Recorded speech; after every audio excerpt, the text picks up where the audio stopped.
Bonjour Anthony, Guillochon, merci beaucoup d'être présent pour cette interview tous les deux ce soir. C'est une grande première. Merci à toi. Je vais te laisser te présenter.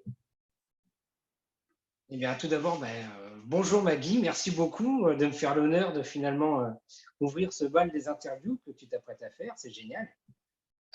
Donc, je m'appelle Anthony Guillochon, j'ai 38 ans, je suis sur Reims et je suis thérapeute. J'accompagne mes patients, mes clients plutôt, avec de l'hypnose, de la programmation neurolinguistique et de la neurothérapie par les mouvements oculaires, qui sont les trois outils que j'utilise pour les accompagner et pour qu'ils se sentent mieux, qu'ils renouent avec eux-mêmes. D'accord. Alors, tu peux nous expliquer, Anthony, de façon simple, l'hypnose, qu'est-ce que c'est que l'hypnose? Alors, l'hypnose, c'est un état modifié de conscience, ce que l'on appelle, c'est-à-dire c'est entre la veille et le sommeil. La veille, c'est là, comme on est maintenant, tout à fait conscient de ce qui se passe autour de nous, et le sommeil, c'est entre les deux, en fait. Plus la personne fait preuve de lâcher prise, plus elle va tout simplement profiter de l'aventure, c'est-à-dire passer le relais à son inconscient, avec lequel je pourrais travailler. Mais les personnes, en général, se souviennent de ce qui se passe, de ce qu'ils entendent. Ils ont des vagues souvenirs ou des souvenirs concrets. D'accord. Alors, comment tu fais pour mettre quelqu'un que tu accompagnes en état d'hypnose ou l'accompagner dans une séance d'hypnose? Comment tu fais? Alors, ce sont des protocoles, des mécanismes en fait qu'on met en place. Et en fait, on accompagne tout simplement la personne dans un état de détente. Plus elle sera détendue, plus elle sera relaxée, plus elle se laissera aller. De toute façon, la personne est venue me voir déjà à la base. Donc, c'est qu'elle a déjà cette envie de partir. D'accord. Et lorsqu'on est détendu, relaxé, en quoi consiste une séance d'hypnose?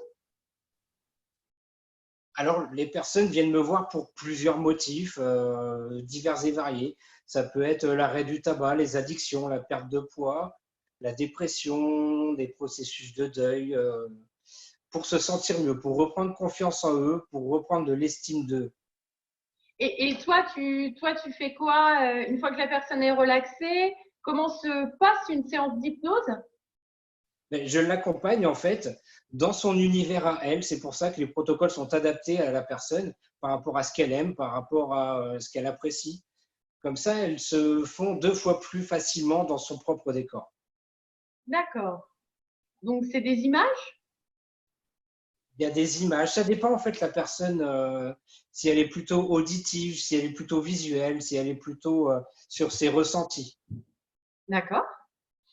Et tu nous parlais tout à l'heure, donc l'hypnose, tu nous parlais aussi de PNL. Tu nous expliques également simplement en quoi consiste la PNL? Qu'est-ce que c'est? Alors la PNL, c'est un outil qui est un outil cousin à l'hypnose, parce qu'il est également basé sur les travaux de Milton Erickson. D'accord. C'est en fait, comment dire, c'est tout simplement en fait la modélisation de l'excellence. Ceux qui ont découvert cette discipline, qui l'ont créée, ont observé les meilleurs thérapeutes de l'époque pour observer finement les techniques, la manière de parler, la manière d'atteindre les mêmes résultats qu'eux, en fait, sans passer par toutes les expériences par lesquelles ils sont passés. Juste reproduire les mêmes choses pour arriver au même résultat. Alors, même question que pour l'hypnose. Une séance de PNL, ça commence pas par de la relaxation. C'est pourquoi tu vas plutôt vers de la PNL ou en complément ou en parallèle par rapport à l'hypnose? Tu nous expliques un petit peu cette Oui, bien sûr. Je me base essentiellement par rapport à mes ressentis. En fait, les gens, s'ils viennent me voir pour une séance d'hypnose, ils n'auront peut-être pas forcément l'hypnose. J'orienterai le travail en fonction de la problématique pour laquelle ils viennent me consulter. Mais en général, la PNL est quand même beaucoup plus simple pour les personnes qui ont des difficultés à lâcher prise, qui n'ont pas cette capacité de pouvoir vraiment lâcher parce qu'ils ne savent pas ce qui les attend, ils n'ont jamais vécu ça. Donc, ou alors ils préfèrent tout simplement être acteurs du protocole. C'est en gros un jeu de rôle. un jeu de rôle qui permet de comprendre ses fonctionnements et les fonctionnements des autres personnes et de ce qui se passe tout autour de soi. D'accord. Et tu nous parlais, la troisième technique que tu mets dans ton accompagnement, c'est les mouvements oculaires. Tu nous C'est ça, expliques? la neurothérapie par les mouvements oculaires. C'est basé ça vient de l'EMDR, qui est une méthode en fait basée sur les mouvements oculaires qui, quand il a été découvert dans les années 70, servait essentiellement à traiter les états post-traumatiques. D'accord. C'est-à-dire ils ont travaillé sur les soldats qui revenaient du Vietnam et qui n'avaient plus cette capacité de réintégrer la vie qu'ils avaient avant, du fait de ce qu'ils avaient vécu là-bas durant la guerre. Et en fait, on s'est aperçu que ça pouvait travailler également sur les traumatismes profonds, mais pas que. On découvre aujourd'hui, en fait, on ne connaît toujours pas toutes les capacités de l'EMDR, puisque de toute façon, c'est basé sur les capacités du cerveau, qui reste encore un grand mystère. Comment ça se passe en fait, quand tu as déterminé ou quand la personne vient avec un tel ou tel type de sujet, grâce à une gymnastique des yeux, ça va reprogrammer le cerveau. C'est de cet ordre où tu nous expliques, tu donnes des compléments? Alors en fait, comme j'explique aux personnes qui viennent me voir, le cerveau, il a exactement les mêmes fonctions que les intestins, qu'on appelle d'ailleurs le deuxième cerveau. Les intestins, eux, sont là pour digérer les aliments. Et quand on a du mal à digérer les aliments, alors on s'aperçoit qu'on a mal au ventre, qu'on a certaines douleurs, on se tord en deux, Et ben, le cerveau, c'est pareil en fait. Quand il n'a pas digéré une information, lui, il a les mêmes réactions en fait. Il y a des résurgences, des réactions qu'il met en place à des moments qui deviennent inopportuns. D'accord. Et grâce à ton accompagnement, grâce au mouvement oculaire que tu vas faire à la personne que tu accompagnes, ça va avoir ça va réorganiser, comment le traumatisme va pouvoir s'amoindrir. C'est comme une digestion. En fait, on va lui faire digérer l'information. Il va en garder le souvenir, mais il va se séparer de la charge émotionnelle qui est attachée à ce souvenir-là. D'accord, d'accord. Des fois, en une séance, ça suffit ou c'est un travail de longue haleine? Pour le MDR, en une séance, non. Non, il faut revoir la personne au moins une deuxième fois. Pour créer des habitudes au niveau cérébral. Ben, pour savoir, parce que l'accompagnement sur le MDR, on travaille sur le traumatisme proprement dit. D'accord. Donc, la personne revit et donc pendant une dizaine de jours, une quinzaine de jours derrière, en fait, le procédé de nettoyage va se faire naturellement. Ah, génial. Elle peut passer, c'est pas une obligation, mais elle peut passer par des phases émotionnelles intenses, des sautes d'humeur. En fait, le corps, lui, va éliminer de la manière qu'il trouve le plus naturel. D'accord. Alors ce soir, je te laisse présenter ton thème et pourquoi tu l'as choisi. Alors aujourd'hui, j'ai choisi parce que l'occasion se porte bien. On va aborder les clés du bonheur. Parce qu'aujourd'hui, en cette période de confinement, beaucoup doivent se poser des questions sur le bonheur, savoir ce que c'est réellement. Et je me base surtout par rapport à un film que j'ai vu qui s'appelle C'est quoi le bonheur pour vous? Alors, c'est un film génialissime dont je me permets, parce que j'ai encore oublié les auteurs, et ça serait dommage de ne pas les citer vu l'excellent travail qu'ils ont fourni. Donc, qui sont Julien Perron et Laurent Quéralt, qui ont traversé la France à vélo. Ils ont fait plus de 900 km à vélo. Ils ont traversé plusieurs pays et ils ont interrogé 1600 personnes en leur demandant pour eux ce qu'était le bonheur. Et ils se sont aperçus que finalement, une personne sur quatre était incapable de leur répondre, de leur donner leur propre définition du bonheur. D'accord. Je mettrai, d'ailleurs, j'en profite pour dire que justement ce film a été mis en libre service par les réalisateurs pendant cette période de confinement. Donc je remettrai le petit lien qui emmène vers ce film dans les commentaires juste en dessous, comme ça vous aurez le titre de ce film. Et je remercie beaucoup aussi toutes ces initiatives qui se mettent en place de part et d'autre et qui nous permettent d'avancer tous ensemble. C'est vraiment top. Merci de citer aussi ce joli film, Anthony. C'est un plaisir parce que c'est un travail bien mérité, parce qu'il est vraiment très enrichissant, il est ressourçant et il permet même de te poser des propres questions et puis de nous mettre face à des questions qu'on ne s'est peut-être jamais posées.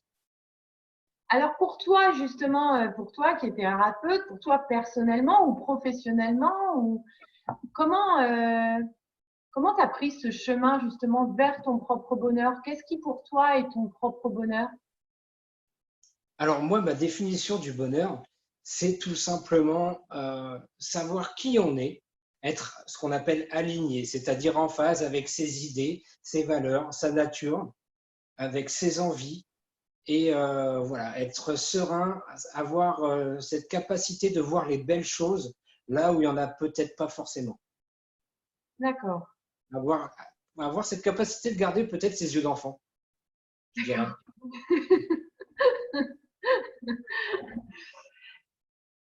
Le chemin du bonheur, donc le bonheur, ça s'apprend ou en tout cas, on peut aller vers le bonheur. Comment tu vois les choses? Est-ce que le bonheur, c'est par instant? Est-ce qu'il peut durer toute la vie? Est-ce que…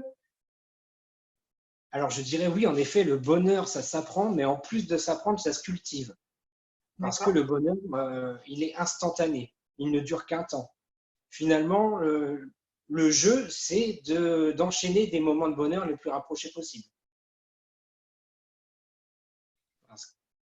Comment est-ce que tu penses justement que chacun a sa propre définition du bonheur ou qu'on tend tous vers une définition? Est-ce que tout le monde a envie d'être heureux? En tout cas, est-ce que tout le monde a cette quête d'aller vers son propre bonheur? Alors justement, en PNL, dans la communication, on dit que le mot bonheur, c'est une généralisation, et plus particulièrement ce qu'on appelle une nominalisation, c'est-à-dire que finalement, ce sont des choses qui sont totalement abstraites, totalement inquantifiables. C'est-à-dire que sur 7 milliards de personnes, on a 7 milliards de définitions. Chacun a sa propre définition. Et je ne pense pas qu'il faille être philosophe ou scientifique, avoir fait des études sur le bonheur pour pouvoir le connaître. Je pense que tout le monde a cette capacité en lui d'être heureux, tout simplement. Et donc, pour répondre à ta deuxième question, oui, je pense que les gens recherchent tous à être heureux, recherchent tous le bonheur. Ça me paraît être une évidence. Mais par contre, ils ont une autre définition du bonheur que les autres, en fait.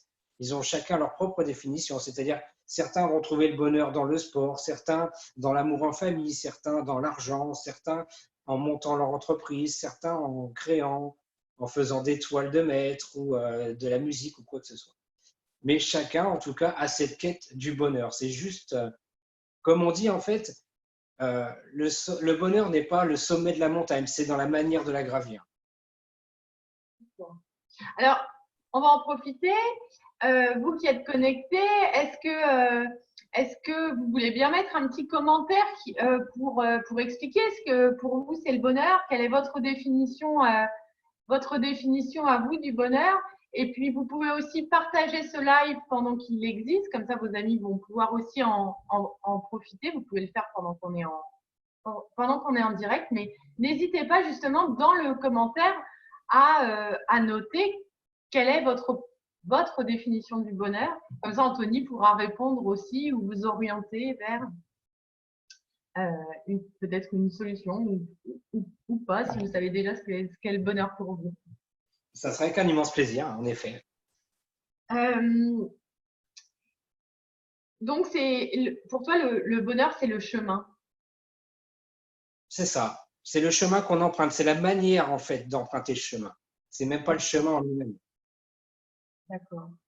Alors, ce soir, tu vas nous donner quelques petites clés. Pourquoi, justement, si chacun a sa propre définition du bonheur, pourquoi tu veux nous donner des clés vers le bonheur? Alors, parce que ce sont des clés généralistes, en fait, tout simplement. Hein. C'est des manières de l'atteindre simplement, beaucoup plus simplement, de s'entraîner. Et puis, peut-être que le bonheur, c'est tout simplement être soi-même. C'est cesser d'être, cesser de paraître et juste d'être. Et il y a des gens qui savent pas comment atteindre le bonheur ou ils savent pas définir. Justement, tu nous parlais du film tout à l'heure et il y a des gens qui ne savent pas ce que c'est le bonheur. Ben, d'après justement ce film, ouais, il y a les trois quarts qui n'ont pas cette capacité de donner une définition. Et donc, D'accord. ça pourrait paraître choquant, ouais, parce que peut-être juste qu'ils ont oublié qu'ils avaient passé forcément des moments de joie, des moments éclairés, des moments de bonheur. D'accord. Alors, la première clé que tu pourrais nous donner ce soir, ce serait laquelle? Alors, la première clé, c'est prendre le temps pour soi. Ah, ça tombe C'est bien, on en a un petit peu. exactement. Et je pense que c'est vraiment l'occasion ou jamais là de prendre du temps pour soi. Quoique certaines familles sont confinées et finalement ils vivent à deux, trois, quatre, peut-être même encore plus dans la même maison, ce qui leur paraît donc difficile de prendre du temps pour soi. Mais il y a toujours un moyen. Et puis finalement, même si on est 3, 4, 5 dans cette maison, s'accorder sur un planning 1 heure par jour par personne, en disant pendant cette heure-là, par exemple de 8 heures à 9 heures, on se dit, bah, écoutez, chacun fait ce qu'il veut sans déranger l'autre. Ah oui, carrément, dans un planning. Toi, tu nous conseilles de faire un planning où on a 1 heure pour prendre soin de nous. Mais pourquoi pas? D'accord? Pourquoi pas? C'est une des solutions. De toute façon, je fais confiance en votre imagination, en votre création pour trouver des moyens d'y arriver. Et alors, pendant cette heure-là, comment on peut prendre soin de soi? Explique-nous toutes les manières que tu peux Ben, prendre nous… soin, ça peut être profiter pour prendre un bain, ça peut être profiter pour ouvrir un livre. On a tous, vous savez, ces petits livres-là qu'on a achetés mais qu'on n'a jamais le temps de lire. Là, je pense que le temps nous est offert pour le faire. Et ça peut aussi être de la méditation, du sport, ou alors se faire un masque pour le visage, les cheveux pour vous, mesdemoiselles, et puis pour vous, messieurs aussi, si vous avez envie de prendre soin de vous comme ça. Et prendre Mais le temps pour soi, ça veut dire aussi peut-être pour certaines personnes qui ne rien faire. Tu rentres ça dans ce temps-là? oui, bien sûr, bien sûr. Des fois, c'est tellement agréable de ne rien faire. Il y en a qui pensent, qui se sentent coupables parce qu'ils ont l'impression de procrastiner, ce qui n'est pas du tout le cas. Des fois, ne rien faire, c'est être capable de lâcher prise. Peu de gens, finalement, sont capables de réellement lâcher prise. Parce qu'on ressent cette culpabilité de fait de nos conditionnements d'être toujours actif, voire même hyperactif. Et des fois, prendre le temps de ne rien faire, c'est une excellente chose. Donc, prendre le temps pour soi, donc on note 1 heure dans la journée où en effet chacun peut se permettre de faire ce qu'il souhaite. Et ça veut dire aussi pour certaines personnes ne rien faire ou justement se permettre pendant 1 heure de ne pas se donner de choses à faire. C'est ça. Ne se retirer toute obligation pendant 1 heure. D'accord. Oh, Prendre c'est un bon vraiment le planning. temps pour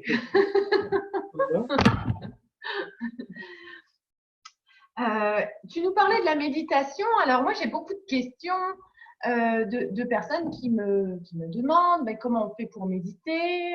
Quelle est ta définition justement de la méditation? Qu'est-ce que tu peux, toi, conseiller aux personnes qui souhaitent pendant toute cette période commencer à méditer ou méditer plus souvent? Alors, il y a la fameuse méditation yogique où on a les deux chevilles derrière les oreilles. Personnellement, je ne sais pas le faire. Donc, si vous voulez tester, je veux bien des photos dans les commentaires. Ben, c'est tout simplement prendre 10, 20 minutes, peut-être 1 heure pour soi, fermer les yeux, profiter de cet instant, se détendre, prendre conscience de ses inspirations, de ses expirations, de l'air un peu plus chaud qui ressort et de l'air un peu plus frais qui rentre. Et puis de prendre conscience de ses battements du cœur et puis de toutes les parties de son corps finalement. Ce qu'on ne fait jamais, prendre le temps d'être soi-même, tourner ce regard qu'on a sur l'extérieur, ce coup-ci à l'intérieur de soi. Alors, tu parlais Et justement de fermer les yeux. J'ai des personnes que ça peut paniquer d'avoir les yeux fermés. Elles n'en ont pas l'habitude, elles n'en ont pas l'envie. Est-ce qu'on peut aussi méditer les yeux fermés? Les yeux Et ouverts, tu veux dire? Euh, alors, oui, oui, bien sûr, il y en a qui préfèrent méditer les yeux ouverts. De toute façon, vous savez, quand on est, bon là, en période de confinement, ça reste difficile, à moins que, enfin, il y a certaines personnes qui ont des jardins, mais rester en extase devant une fleur ou devant un arbre, c'est ni plus ni moins que de la méditation. C'est prendre conscience que la nature est magnifique. donc, prendre du temps pour soi, c'est ta première clé. C'est une de mes clés. Et alors, oui, et on peut aussi rajouter à ça, parce que là, on a le temps de le faire, le nettoyage. Parce que je sais que ça tient à cœur à pas mal de gens, en se disant ça peut être une contrainte le nettoyage, mais c'est pas forcément le ménage. C'est aussi le nettoyage à l'intérieur de soi, c'est se reconnecter avec soi-même, prendre conscience de tout ce qu'on a accumulé depuis des années, aussi bien dans ses placards qu'à l'intérieur de soi, ces émotions qui ne nous appartiennent plus, qui n'ont plus lieu d'être, et puis s'en débarrasser, vider, s'alléger. Donc, Que ce soit d'un côté, pour la maison, tu as les sacs poubelles, ça c'est facile. Tu ouvres le premier placard et tu regardes ce qui t'appartient ou ce que tu n'as plus envie trop de garder. Et pour faire un nettoyage de ces anciennes émotions, donc tu nous conseilles de les écrire, tu nous conseilles de les verbaliser, tu conseilles quel type de technique pour faire un nettoyage de ces anciennes émotions? Alors déjà, la première étape pour faire le nettoyage de ces émotions, c'est de rentrer en contact avec, parce que forcément, si on se dit non, non, moi, j'ai jamais ressenti ça, si on tourne le dos à ces émotions, elles sont quand même là. Hein. C'est pas parce que je ne vois pas la fiche qui est derrière moi qu'elle n'est pas là. Oui, d'accord. Hein. Donc, Donc, comment tu fais? Tu fais une liste en expliquant, là, c'est tous les moments où j'ai été en colère et tu essayes de te souvenir des moments où tu as été en colère. Comment toi, tu ferais? non, pas forcément des moments, mais juste de la colère qu'on ressent, tout simplement. Et qu'on se dit finalement, il y a peut-être une meilleure manière d'agir que la colère à ce moment-là, même si de toute façon, j'ai fait le meilleur. J'ai eu la meilleure réaction par rapport aux informations que j'avais, puis j'étais peut-être pas forcément dans le meilleur état d'esprit. Et donc, j'accepte, je me pardonne par rapport à ça et je laisse s'évacuer cette émotion. Alors justement, ça nous emmène vers ta deuxième clé. Alors, je voudrais rajouter, si, Dis-moi. si ça ne te dérange pas, on a des outils merveilleux comme YouTube ou Vimeo, etc., qui sont remplis de chaînes, en fait, avec des méditations guidées, avec des hypnoses guidées également. J'en profite pour faire mon petit moment pub, hein, tu m'excuseras. Moi-même, ma propre chaîne, Anton Hypno Coach, Anthony Guillochon sur YouTube, où pendant ce temps de confinement, j'essaie de mettre ma contribution et mes connaissances à profit pour pouvoir vous accompagner. Et donc, j'ai fait 3 séances pour l'instant d'hypnose entièrement gratuites et vous pouvez en user, en abuser et partager autant que vous le voulez. Au contraire, c'est fait pour. Je mettrai en commentaire le lien vers ta chaîne YouTube, que tout le monde puisse Avec plaisir. profiter de ce joli cadeau. Merci Anthony, merci beaucoup. Euh, donc justement, prendre du temps pour soi. Ta deuxième clé, je te laisse nous la présenter. Alors, la deuxième clé, c'est tout simplement apprendre à s'écouter. Ah, Beaucoup de gens ne prennent pas ce temps-là et encore ne savent pas dire non ou ne prennent pas la peine de dire non. Ils sont toujours là, hyper aidants et en fait, en aidant les autres, ils ne s'aident pas eux-mêmes. Et donc, prendre le temps de s'écouter, c'est aussi prendre le temps de savoir se dire oui et de dire non à l'autre. Et donc, ça permet de pardonner aussi. Le pardon est une chose vraiment importante parce que ça fait partie des choses qu'on a dans notre sac à dos, toutes ces rancœurs, toutes ces rancunes qu'on a envers les personnes et qui nous empêchent d'avancer, qui sont comme une chaîne accrochée à notre pied et qui nous alourdissent sur la progression qu'on doit faire tout au long de notre vie. d'accord. Alors, euh, pardonner, comment tu dissocies? Donc, dans un premier temps, tu apprends à s'écouter. Pour apprendre à s'écouter, il faut savoir définir ce dont on a envie ou savoir. Euh, donc, c'est grâce à ta première clé qu'on peut apprendre à s'écouter, savoir si on est OK avec cette action ou si on l'est moins, attendre d'avoir notre propre réponse et d'être certaine de celle-ci. C'est ça, de répondre à ses propres envies, en fait, plutôt qu'aux envies des autres. D'accord. C'est Euh, prendre le temps, pardonner, c'est aussi tirer des leçons de ce qu'on a fait. Parce que quand on parle du langage des oiseaux, pardonner, c'est donner sa part. En tout cas, c'est rendre sa part à la personne envers qui on en a. Et c'est également garder sa part à soi. Parce que dans toute façon, dans une interaction entre deux personnes, s'il y a deux personnes, il y a forcément deux coupables. Sauf qu'il y en a un qui l'a mieux pris que l'autre. Et donc, d'accord. en reprenant le fait, non pas qu'on est victime, mais qu'on est acteur de cette situation-là, alors on est capable de travailler dessus, puisque quand on est victime, on ne peut pas travailler dessus. Mais quand on est acteur, quand on a participé à cette situation-là, alors là, il est possible, quand on reprend le lead, de pouvoir travailler là-dessus et de D'accord. pouvoir avancer et se libérer de tout ça. D'accord. Donc, apprendre à prendre du temps pour soi, apprendre à s'écouter, pardonner. Euh, pardonner, comment on peut être sûr qu'on pardonne à quelqu'un? C'est quand on n'a plus d'émotion, quand on est tranquille avec ça, qu'on a compris la leçon de C'est ce ça. qu'on n'avait pas choisi. C'est quand on a tiré les leçons positives, finalement, quand on a dit, tiens, ben, finalement, j'ai peut-être été un peu trop ça, donc je vais changer, je vais faire modifier ça. Et puis, de toute façon, ben voilà, c'est passé, ça appartient au passé. Et que la charge émotionnelle n'étant plus là, voilà, on peut repenser à la situation, mais sans que ça D'accord. fasse de mal, sans qu'il y ait une émotion à l'intérieur. Qu'est-ce que tu penses? Est-ce que tu penses que le bonheur est peut-être plus accessible quand on est enfant? Alors, euh, c'est une excellente question. Quand on est enfant, on a cette merveilleuse capacité. Déjà, on est dans la découverte. On est dans la découverte de la vie. Donc, on a forcément des moments de bonheur. On est en capacité de s'émerveiller. Ça, c'est ce que finalement on perd peut-être en grandissant pour certaines personnes. Et de toute façon, on a tous vu un enfant heureux. On sait comment il est.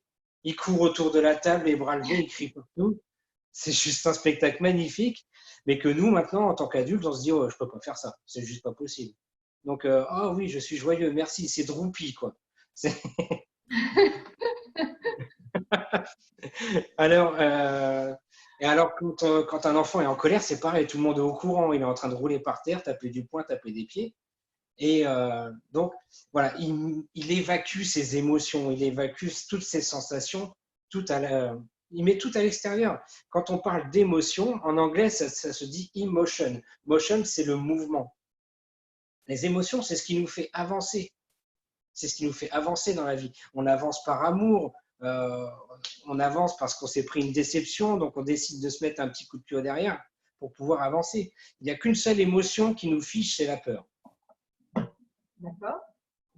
Et justement, quand on est enfant, on a cette liberté peut-être parfois d'agir un peu plus vite au parc ou et à quel moment justement c'est peut-être plus simple quand on est cette fois-ci adulte d'être un peu plus sur le chemin du bonheur. Pardon, excuse-moi, Quand- Lorsqu'on est enfant, tu nous expliquais qu'on est plus dans l'émotion, qu'on arrive plus à verbaliser, qu'on arrive plus à être dans la joie quand on est enfant. Et quand on est adulte, on arrive un petit peu moins à le faire. Et lorsque on prend ce chemin du bonheur, je te demandais comment on pouvait être aussi plus dans le chemin du bonheur cette fois-ci, mais du côté adulte. D'accord. Qu'est-ce D'accord. Donc, ben, comme je disais, les enfants ont déjà tous ces outils pour pouvoir être heureux. Ils ont juste le conditionnement des parents. Le fait qu'ils n'ont pas cette liberté, ils ont un cadre à tenir. Quand on est adulte, on arrive à se séparer du cadre, à avoir les moyens pour être heureux, pour ressentir le bonheur. C'est-à-dire les moyens financiers, on a le temps, on a beaucoup moins de cadre, parce qu'on n'est plus chez les parents. Mais par contre, on a le fait de garder ses émotions tout au fond de soi, cette pudeur. tous ces conditionnements qui font qu'un adulte ne devrait pas exprimer ses émotions comme ça en public. Un garçon qui pleure, pouf, c'est pas viril. Et justement, bah, tu vois, des fois, il y a souvent dans la vie, ce qui peut nous empêcher de prendre conscience qu'on est dans une phase malgré tout heureuse de notre vie, ou que ça et ça, c'est que déjà il nous faut du temps pour comprendre que bah, cette période-là nous a permis de faire ça et ça et ça, et heureusement que cette période finalement était comme ça, parce que ça nous a permis de créer autre chose. Et, et parfois, on se remet, même lorsqu'on est adulte, dans des conditionnements.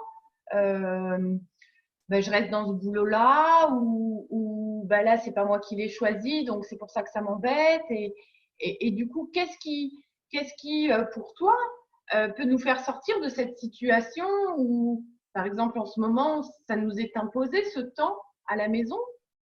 Qu'est-ce qui peut nous faire sortir de ça, de cette émotion, de cette impression de ne pas avoir le choix de… Alors, de toute façon, comme je disais, c'est l'émotion qui nous freine, qui nous empêche d'avancer, c'est la peur. C'est la peur qui nous empêche de quitter ce travail qui nous ennuie par-dessus tout. C'est la peur de quitter cette situation, de quitter cette personne, parce que finalement, peut-être que je ne vaux pas mieux que ça et peut-être que je ne retrouverai pas mieux. Ou finalement, peut-être que c'est ça le bonheur, mais en fait, on ne sait pas. Et voilà. Et le fait que quand on devient adulte, en effet, comme je disais, on prenait cette indépendance, on commençait à avoir les moyens financiers. Mais les moyens financiers, c'est pour s'acheter des choses, c'est pour trouver en fait le Alors bonheur. justement, il y a une expression qui dit que au sujet de l'argent et le bonheur, tu nous la cites? Oui, l'argent ne fait pas le bonheur. Et donc Alors, ça, encore une fois, ça dépend pour qui peut-être. Peut-être qu'il y en a qui basent leur bonheur que sur l'argent. Après, je considère que c'est plus un moyen d'acquérir au bonheur, parce que finalement, l'argent est juste une énergie. C'est encore une fois, c'est dans la façon de gravir la montagne qu'on atteint le bonheur. C'est pas le sommet. C'est pas parce qu'on est riche qu'on est heureux. Ça se saurait malheureusement. Mais par contre, avec de l'argent, on peut offrir, on peut rendre les autres heureux. Et en rendant les autres heureux, on peut se rendre heureux soi-même. Donc c'est un moyen. Et en fait, le bonheur, c'est pas à l'extérieur, c'est pas en s'achetant des choses. Moi, une télé, ça m'a jamais rendu heureux. Après, peut-être que d'autres si. Mais en tout cas, ça rend heureux au moment de l'acheter, au moment de l'allumer. Et puis, au bout de 5 jours, on ne s'aperçoit même plus que c'est une nouvelle télé. alors justement, tu vas nous parler de ta quatrième clé. Oui, en effet. Et ma quatrième clé, donc, c'est reprendre la main. Ah non, non, non, non, non. Ça, c'est avoir un but. En fait, pour être heureux dans la vie, il faut avoir un but. Il faut que la vie ait un sens. Si on n'a pas de sens, si on erre comme ça sans savoir où on va, comment savoir ce qu'est le bonheur? Et puis finalement, comment savoir qu'on a atteint le bonheur pour pouvoir en trouver un autre derrière? Alors, c'est ce que tu disais, pour quelqu'un qui souhaite avoir une télé, pour lui, c'est un moment de bonheur, c'est une étape d'avoir une télé. Mais le bonheur n'est pas à l'extérieur. Le bonheur, c'est ce qu'on ressent à l'intérieur. Ce qui prouve bien que c'est à l'intérieur de soi qu'on ressent ça. C'est Donc, pas c'est la à télé. toi d'avoir atteint un objectif. Oui, oui, c'est ça. C'est voilà, c'est la complémentarité en fait. D'accord. Donc, lorsque tu te donnes un but, comment tu fais pour tenir un but? Et en fait, il faut tout simplement que ce but ne soit pas une obligation. Il faut que ce but, en fait, un but, c'est avec le cœur. C'est quelque chose qui nous tient à cœur. Quand c'est quelque chose qui nous tient à cœur, c'est ce qu'on appelle en PNL le pourquoi et le comment, en fait. Le pourquoi, ça nous impose quelque chose. C'est pourquoi y arriver. Alors que comment y arriver, c'est procédural, en fait. On va trouver la première étape pour y arriver, la deuxième, puis la troisième, puis la quatrième, pour atteindre ce fameux but. D'accord. Et donc, ta dernière clé, une fois que tu t'es donné un but, ta dernière clé? La dernière clé, c'est de reprendre la main. C'est de renouer avec son pouvoir de création. Comment on fait? Nous ne sommes jamais victimes, nous sommes toujours acteurs. Tu comprends dans mes propos, tu comprends? Alors, tu nous expliques, comment tu peux devenir créateur parce que tu deviens créateur à un moment. Alors, une fois que tu as créé ça, est-ce qu'on peut dire que être créateur de sa vie, ça se modifie à chaque instant? Exactement. Créateur, c'est réellement à chaque instant. C'est un état d'être. C'est nous qui décidons de faire ce pas qui nous emmène en avant, ou ce pas qui nous emmène en arrière, ou ce pas qui nous emmène de côté. À chaque seconde, nous sommes en train de créer. Nous sommes les réalisateurs de notre vie. Vous savez, les personnes là, dans leur fauteuil avec leur nom dans le dos, eh ben, c'est nous ça. C'est nous. Chacun réalise, crée sa vie. Il a le pouvoir de créer sa vie, de prendre les décisions qui lui incombent, qui l'emmènent vers le haut ou qui le descendent vers le bas. Ça sera sa propre décision. Et après, ils mettent l'énergie pour devenir créateur et redevenir créateur. C'est ça. De toute façon, comme disait Mandela, Nelson, de son prénom, je pense que j'apprends la personne. Il disait que de toute façon, il ne perdait jamais. Soit il gagnait, soit il apprenait. Donc, quand on a cette vision, excusez-moi, j'ai le soleil en plein visage. La lumière, c'est ça. Même la nature me met en lumière ce soir. Il n'y a pas que toi, Maggie. C'est magnifique, c'est magnifique. La lumière est de tous les côtés. Je vous laisse poser vos questions. Je regarde en même temps. Il y a beaucoup de monde qui interagit. Je vous laisse poser les questions à Anthony, si vous avez des questions. Donc, Rémi, il faut être dépendant de rien ou minimum. Le bonheur est gratuit. Le bonheur, c'est un jour de plus de vécu, est un cadeau. Merci Rémi pour cette jolie phrase. Oui, Virginia qui me dit les yeux ouverts. Merci de réagir. Aude, pour toi, c'est un état d'être tel que vous paraît beau, parfait, satisfaisant, vivre en plénitude. Merci pour tes réactions. Si vous avez des questions, vous pouvez les poser à Anthony. Je lis vos commentaires en même temps. Super. Pour l'instant, on n'a pas de questions.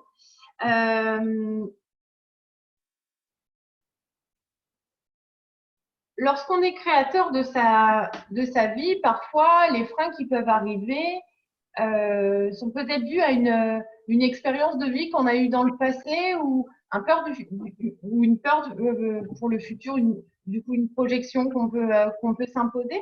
Tu nous parles de cet état d'être qui est à cultiver justement pour être créateur chaque jour de sa vibration, de sa vie. Oui, c'est ça, oui. En fait, être créateur, finalement, c'est créer pour le futur, mais c'est créer l'instant présent, en fait.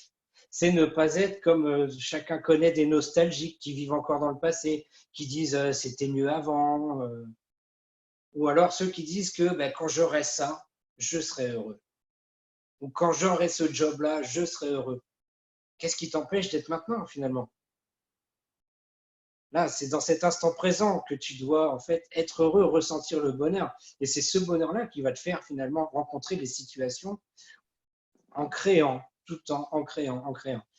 en créant des moments de bonheur en fait qui vont s'enchaîner. C'est une gymnastique du cerveau. Cette magnifique machine qu'on a dans la tête en fait va juste nous amener d'autres moments de bonheur. On va travailler notre regard.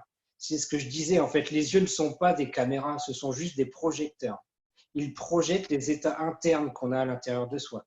Si on a décidé d'être en colère, et la colère n'est pas du tout, ni la peur, un truc, n'est pas un sentiment à avoir en ce moment, parce que vous savez que la colère ou la peur rabaisse le système immunitaire. 5 minutes de colère rabaisse le système immunitaire pendant 6 heures. Alors aujourd'hui, il faut avoir un système immunitaire plutôt fort par rapport à ce qui se passe dehors. Alors, c'est pour ça que ces clés, elles vont permettre à tout le monde de mettre des petites choses en place dans son quotidien, parce qu'aujourd'hui, justement, on a la possibilité de prendre le temps, on peut se fixer des nouveaux buts, on peut apprendre à savoir ce qu'on aime et ce qu'on n'aime pas. Et puis, justement, par rapport à la création de sa propre vie, on peut en tout cas commencer à initier et à créer quelque chose de nouveau parce que cette situation qu'on est en train de tous de vivre, on ne la connaît pas ou personne ne l'a connue vraiment, en tout cas sur un plan national et mondial. On ne connaît pas ce qu'on est en train de vivre. Alors, toi, lors de tes… je voudrais revenir sur quelque chose, Anthony. Ça, c'est des clés qui nous permettent d'avancer, mais si on se sent pas la force ou si on a besoin d'être accompagné pour faire ce chemin, même si on en a la conscience, comment toi, justement, avec la PNL, l'hypnose et le MDR, tu peux permettre d'être dans chacune de ces étapes. Comment tu peux permettre à la personne d'y accéder? Est-ce qu'avec tes méthodes en présentiel, hein, parce que toi tu fais exclusivement du présentiel, Pour le qui est de la thérapie, oui, tout à fait. Je fais du présentiel. Tu nous expliques un petit peu comment justement pour les personnes qui ont besoin d'être accompagnées dans les étapes que tu viens de nous citer, comment tu peux les accompagner, si tu proposes des ateliers, des stages, comment on fait si on vient te voir pour que tu puisses nous accompagner dans les étapes que tu viens de nous citer? Alors, on a tout ce qui est séance individuelle où j'accompagne, en fait, j'amène la personne à renouer avec ses… En fait, moi, je lui donne des outils, mais les solutions, c'est lui qui les a. C'est lui qui a toutes les ressources à l'intérieur de sa propre personne.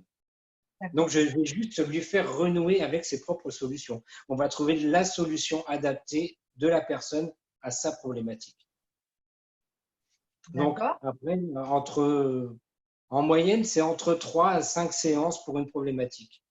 C'est une moyenne. En individuel, d'accord. Après, qu'est-ce que tu proposes d'autre?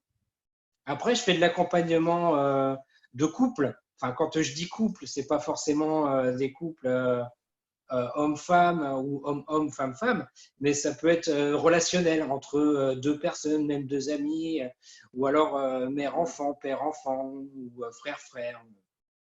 Peu importe le lien, mais en tout cas, essayer de donner des outils pour des clés de compréhension de l'autre, en fait.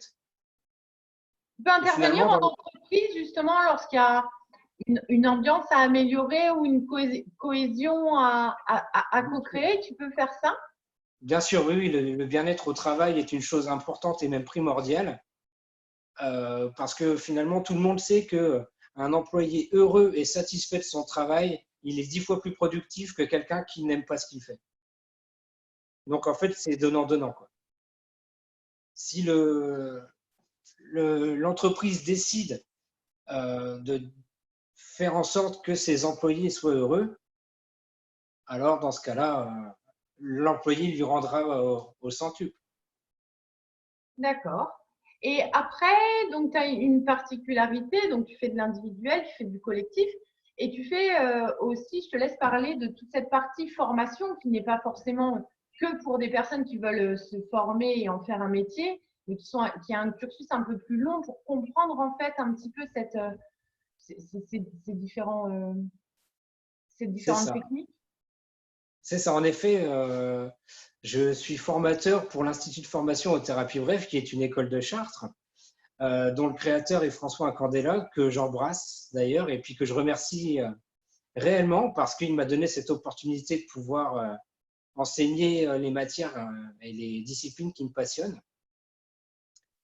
Et donc, oui, on fait des formations que j'anime sur Reims, où on apprend les thérapies brèves, la PNL, la neurothérapie par les mouvements oculaires, ainsi que l'hypnose. Donc, ça peut être profitable d'apprendre tout le cursus finalement, par exemple pour une mère au foyer, mais ça peut être aussi pour quelqu'un qui manage, ça peut être pour finalement chacun a sa partie. Quand tu fais un circuit plus long, en fait, après, tu apprends mieux à l'intégrer, c'est ça? C'est ça la différence entre l'individuel et de faire une formation avec toi? Mais déjà, on apprend déjà à un peu plus se connaître. On apprend à connaître les mécanismes de la communication, de l'intégration des informations. On apprend énormément de choses parce que finalement, on est une formidable machine. On apprend aussi parce que on y ajoute des protocoles sur lesquels on peut travailler, on peut accompagner ses proches à régler quelques problématiques et à régler nos propres problématiques aussi parfois. D'accord. Ah oui, donc on peut justement faire un travail un petit peu plus profond pendant tout ce cursus de formation en soi, et puis comprendre les mécanismes pour pouvoir les reproduire en fait. Ben, je pars du principe que finalement, tous les protocoles qu'ils ont appris, s'ils n'ont pas vu un résultat, comment peuvent-ils croire en ce protocole? Alors, s'ils ont ressenti le résultat, ils sont Chacun est plus riche. C'est ça. Et puis, ils sont encore plus que persuadés que ce protocole fonctionne puisqu'il a fonctionné sur eux. Donc, Ah, il y a une logique à tout ça. Alors, tu avais envie d'offrir un petit exercice pour ceux qui ont envie de pratiquer. Tu voulais offrir un petit exercice de comment on fait pour être dans le moment présent, pour prendre conscience qu'on a été heureux ou qu'on a été sur le chemin de notre bonheur chaque jour. Je te laisse l'expliquer. Avec plaisir. Mais écoutez, c'est simple en fait. Comme je le disais, ce cerveau est une magnifique machine, mais c'est une machine, c'est un diesel. C'est-à-dire, en fait, il faut lui donner un petit coup et puis il faut l'entraîner parce que le bonheur, c'est un entraînement de tous les jours. Donc, le soir, avant de vous coucher, prenez une feuille, prenez un papier, puis notez 10 moments dans la journée où vous avez ressenti que vous étiez heureux. Alors, vous allez voir que les premières fois, 10, ça va vous paraître beaucoup. Et vous verrez que dans 15 jours, 10, ça va vous paraître très peu. Parce qu'en fait, vous allez entraîner votre cerveau à vous focaliser, à porter votre attention sur les choses belles, sur les choses qui vous rendent heureux. Parce que finalement, être heureux, c'est quoi? Des fois, c'est juste un sourire, c'est juste une accolade, c'est une rencontre impromptue, c'est juste un ciel bleu. On n'a pas besoin finalement de gagner au loto. Enfin, ça dépend. Peut-être qu'il y en a que ça aiderait, c'est sûr. Merci pour ce petit exercice. On va tous s'y mettre. Merci pour j'attends les retours alors. On va regarder les retours. On répondra à tout le monde avec ton aide, Anthony. Merci, merci, merci du temps que tu nous as accordé. Merci de toutes ces explications. Merci de cette jolie interview. Merci de ce joli moment ensemble. Que du bonheur. Tu es dans la lumière. Le soleil est tout autour de toi. C'est incroyable. C'est pas fait.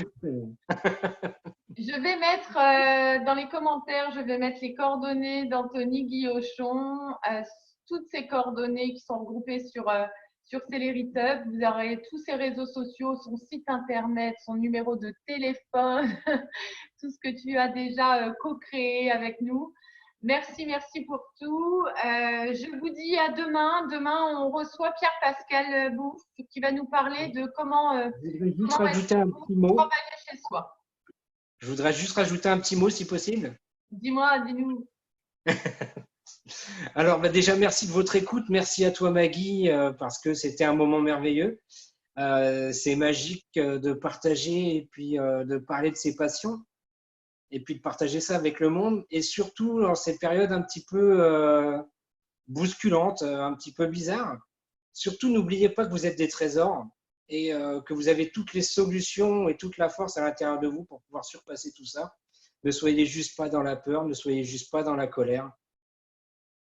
N'ayez pas d'attente pour le moment, mais préparez-vous votre vie d'après parce que finalement, ce moment, il sert à ça. Et prenez soin de vous surtout. Moi aussi, je vous souhaite de prendre soin de vous. Je vous dis merci, merci, merci. Et je vous dis à très vite, à très vite. Bisous Anthony, merci, merci. Bisous, merci à bientôt.